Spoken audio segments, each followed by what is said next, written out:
నమస్తే, welcome to global 360 TV.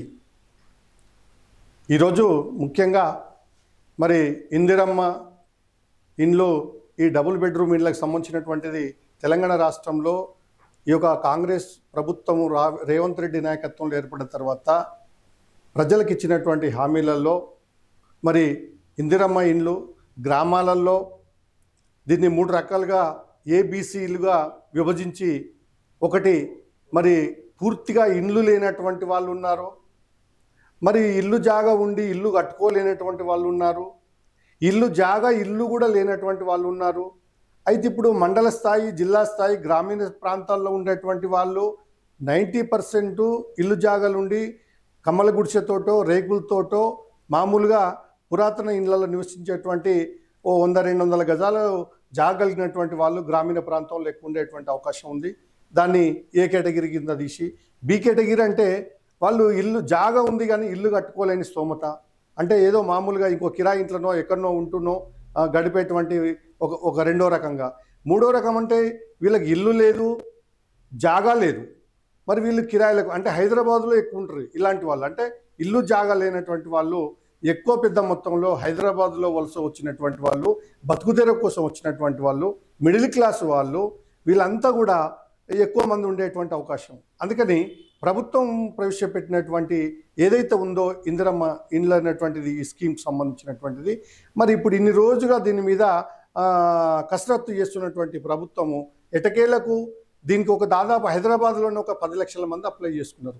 మరి ఎంతమందికి సాధ్యం ఇది? 10 లక్షల మందికి ఇవ్వడం సాధ్యమా? అంటే ఏ క్రైటీరియా మీద వీళ్ళను ఆ నిజమైనటువంటి అర్హులుగా గుర్తించేటువంటి అవకాశం? అంటే ప్రతి దాంట్లో కూడా ప్రభుత్వం పెట్టేటువంటి స్కీమ్ల పారదర్శకంగా ఎవరైతే దారిద్ర్య రేఖకు దిగువన ఉన్నటువంటి ఇల్లు లేనటువంటి నిరుపేదలు ఎవరైతే ఉంటారో వాళ్ళని ఐడెంటిఫై చేసి, మరి ఆ ఐడెంటిఫై చేయాలంటే దానికి ఒక వ్యవస్థ ఉండాలి.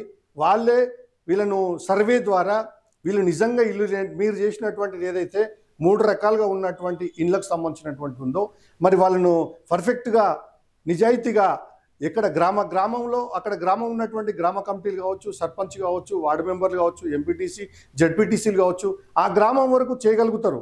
అంటే ఎలాంటి పొలిటికల్ ఇన్ఫ్లుయెన్స్ లేకుండా, అక్కడ పార్టీలకు అతీతంగా, జెండాలకు అతీతంగా, న్యాయబద్ధంగా ఆ గ్రామంలో ఇల్లు లేని వారు ఎవరనేది కూడా మనకు ఐడెంటిఫికేషన్ ఉంటుంది. అంటే ఇల్లు ఉంది మామూలుగా, ఆ ఇల్లు అంటే వాడికి ఒక పక్కా ఇల్లు కాదు అది. అలాంటి వాళ్ళని సెలెక్ట్ చేసి గ్రామీణ ప్రాంతాల్లో స్థలం ఉన్నటువంటి వాళ్ళకు 5 లక్షల వరకు వాళ్ళకి ఇల్లు ఇచ్చేటువంటి ఫెసిలిటీ పెట్టినారు. పోనీ అది అయిపోయింది. నెక్స్ట్ ఏంటంటే పెద్ద ఇష్యూ ఏంటంటే, మనకు హైదరాబాద్ నగరంలో, గ్రేటర్ హైదరాబాద్లోనే 10 లక్షల అప్లికేషన్లు వచ్చినాయి. మరి ఈ యొక్క ఇందిరమ్మ ఇల్లు డబుల్ బెడ్రూమ్ కోసం అప్లై చేసినటువంటి వాళ్ళు 10 లక్షల దరఖాస్తులు వస్తే, మరి దాన్ని ఏ విధంగా చేస్తారు? దాంట్లో ఎంతమంది ఎలిజిబుల్ క్యాండిడేట్స్, ఎవరికి ఇవ్వాలి, దాంట్లో అప్లై చేసిన వాళ్ళ దాంట్లో మరి ఎలాంటి వాళ్ళకి ఇస్తారు ఏంటి అనేది మళ్ళీ ఈ మధ్యన మెకానిజం జరిగి ఇప్పుడు లాస్ట్కి ఒక 2 లక్షల మందిని దాంట్లో సెలెక్ట్ చేసినట్టుగా మరి చెప్తున్నారు. అంటే ఆ 2 లక్షల మంది లిస్టు పెడుతున్నాం అంటున్నారు, కలెక్టరేట్లో అంటున్నారు. ఎక్కడ వెబ్సైట్ లేదు, ఎక్కడ వెతుక్కోవడానికి, అంటే ఏ కేటగిరీలో ఉండరా, దేంట్లో ఉండరా చూసుకోవడానికి వాళ్ళ ఐడి నెంబర్ కొట్టుకోనో, ఆధార్ కార్డు నెంబర్ కొట్టుకోనో, ఫోన్ నెంబర్ కొట్టుకోనో, అప్లికేషన్ నెంబర్ కొట్టుకోనో, ఏదో ఒకదాన్ని కొట్టుకొని వాళ్ళ స్టేటస్ చూసుకోవడానికి క్లారిటీగా ఇప్పటి వరకు కూడా సందిగ్ధం, గందరగోళంలో ఉన్నటువంటి పరిస్థితే ఉంది. లబ్ధిదారుల ఎంపికలో ఇప్పటి వరకు మేము చేసినటువంటి అప్లికేషను మాకు వస్తుందా రాదా, ఇల్లు మాకు వస్తుందా రాదా, ఎక్కడొస్తుంది ఏంది అనేటువంటి ఈ యొక్క డైలమాలోనే ఉన్నటువంటి వీళ్ళు లబ్ధిదారులందరూ కూడా ప్రభుత్వం ఎదురు చూస్తున్నటువంటి సందర్భం కనిపిస్తుంది. మరి ఈ ప్రభుత్వాలు ఏంటంటే, మీరు ఇచ్చేటువంటి సంతోషం, మేము వాటిని వెల్కమ్ చెప్తున్నాం. ఇలాంటి స్కీమ్స్ పెట్టి డెవలప్మెంట్ కోసం ఇల్లు లేని వాళ్ళకు ఇల్లు ఇవ్వడం అనేది ఒక మంచి పరిణామమే.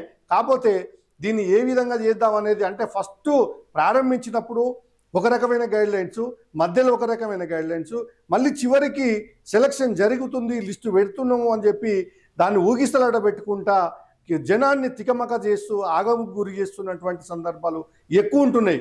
అంటే గత ప్రభుత్వంలో కూడా ఇదే జరిగింది.